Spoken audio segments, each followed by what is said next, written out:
पासवान जी के डालल रंगवा राह जैतौगे।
पासवान जी के डालल रंगवा राह जैतौगे।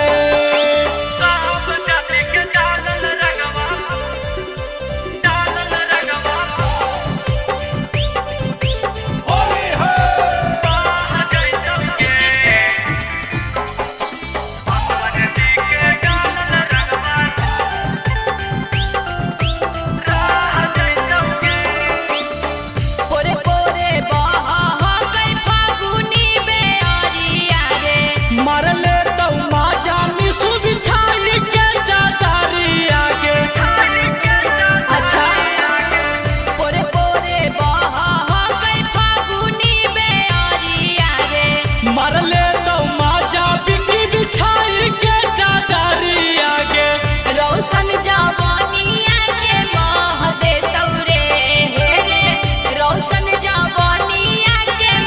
जी के डालल रंगवा राह जैतौगे। पासवान जी के डालल रंगवा राह जैतौगे। पासवान जी के डालल रंगवा राह जैतौगे। अच्छा देखियो।